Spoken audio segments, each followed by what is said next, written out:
Hello everyone and welcome to Sinful Gaming. I hope you're all doing well, I hope you're all staying safe, and most of all, I hope you're all fighting that war against the Grey. Today's video we are going to talk getting started with Warhammer Age of Sigmar, and today we're taking a look at the new Hedonites of Slaanesh battle tome, and in particular the Godseekers sub-faction.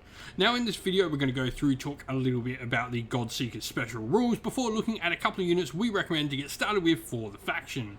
We'll then take a look at some other units we can use to expand upon after those first couple of initial purchases, and finally finish off the video with a little sample army list of 1,000 points for you to use, hopefully as some inspiration for starting your own Godseekers force of the Hedonites of Slaanesh.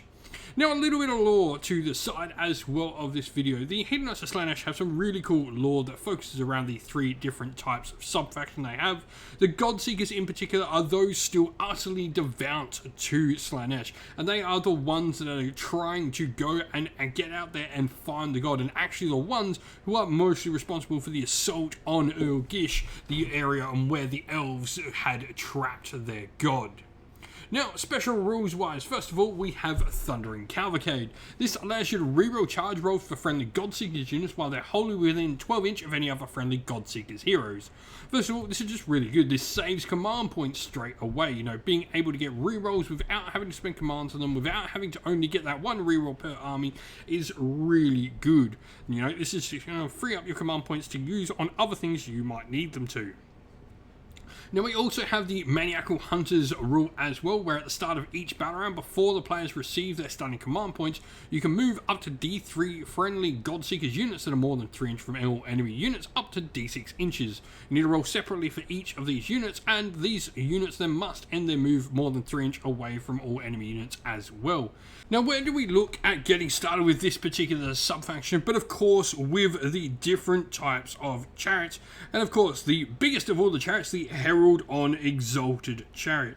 Now, Exalted Chariots are a interesting one because to make these, you actually have to combine multiple of the other chariot kit, which is pretty cool. They make, you know, these giant 4 model chariots here, which is just awesome. Now, the Exalted Chariot, first of all, is a 10 wound 4-up save chariot. It is the most wounds of any of your chariots. And also, you've got the cool rule on the Exalted one, the Herald version, where if you can issue the same command up to 2 times in the same phase, but they both must be received. Both of those commands must be received by other friendly Exalted Chariots. No command point is spent for the second time you do this though.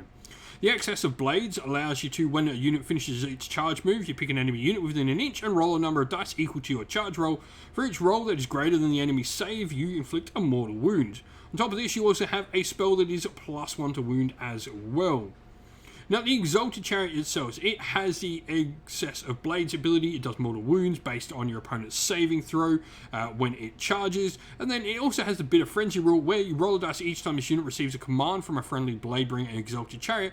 And on a 4+, you add 1 to the damage characteristic of their flensing whips until the end of the turn. So not only is that command point potentially being spent to give them something like all-out attack, etc., but it is also giving them +1 damage. Now, you do roll this each time a unit receives a command as well, so this would stack up until the end of turn, so you can really start to get, you know, some extra damage on these Exalted Chariots.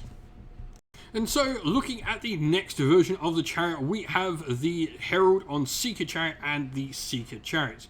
Now, the Seeker Chariot's big thing is that they can do mortal wounds when they charge. They just do D3 mortal wounds, however, on both variations. But they do also have the ability to retreat and still charge later in the turn, which is a really cool, useful utility thing when you're generally going to be lacking a few units on the table due to you having a lot of single models in a Godseekers force focusing on the chariots.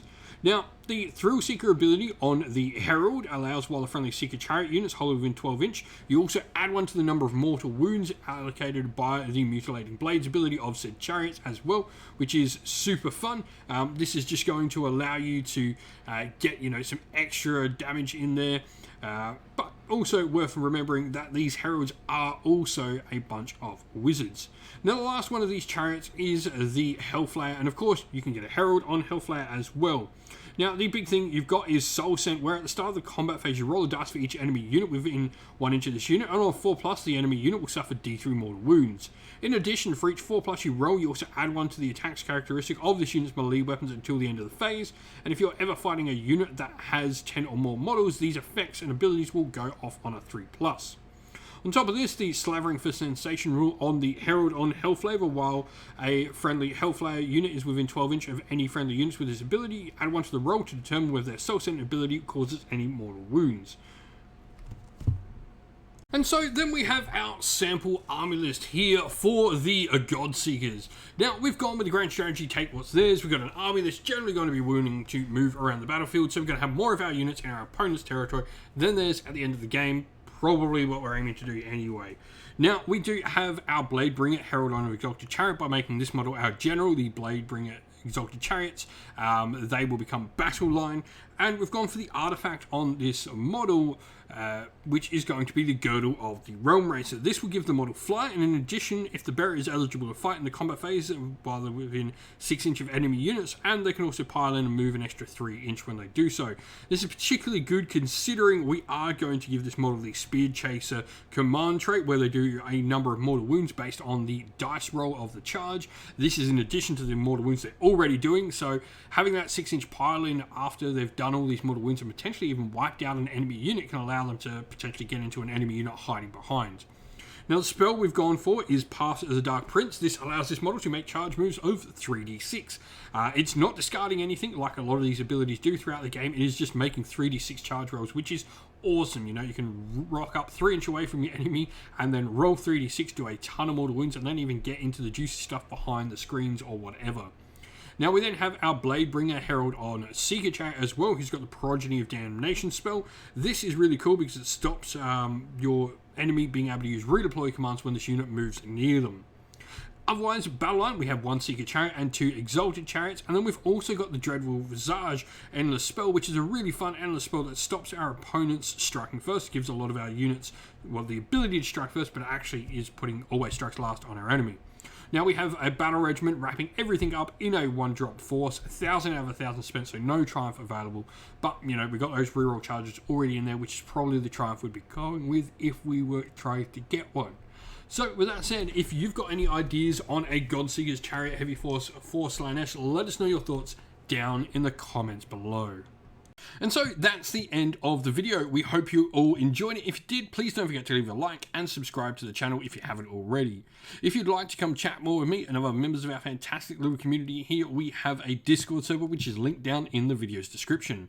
Also linked down in the video's description are the best ways to help support the channel. If you would like to, you can do so either by YouTube members or Patreon, or by grabbing yourself some merch at Teespring or at our Ko-fi store. All of them are linked down in the video's description. As a special thank you to our Patreons and YouTube members, we'd like to give you all a shout out. So thank you to our Patreons, Christian Weir, Soren, Kenny Lowe, Outer and Shot First, Andrew Bowen, The Rising Ape, Q Dynamic, JJ Austrian, Average Wargamer, Domir, Mark Harvey, James Cater, Benjamin Swallers, Redman, Iron Grinch, Nicholas Colomos, Colorblind Magic, Grimscold, and Andy C. And to our YouTube members of Green Rich Gaming, Ronya, Lock Lorick, The Johnny84, David Ellsworth, Wolfric Nick, Baroque Chef, Ariana Edwards, Revenar, Pink Nico Fire, Robin Mankiller, Monty's Tabletop Terrain, John Castle, Davis Weird, James Tillman, Gargamel196, and Disco. Lastly, a special thanks first of all to Lady Witchfox Art, who does all the amazing artwork for the channel, everyone who helps come and provide the games for everyone to watch on the channel as well, and indeed all our fantastic mods and members of the community who keep our Discord and comment section a fantastic place for all to be. Thank you all once again, everyone. Stay safe, stay well, and most of all, keep fighting that war against the grey. Ciao for now.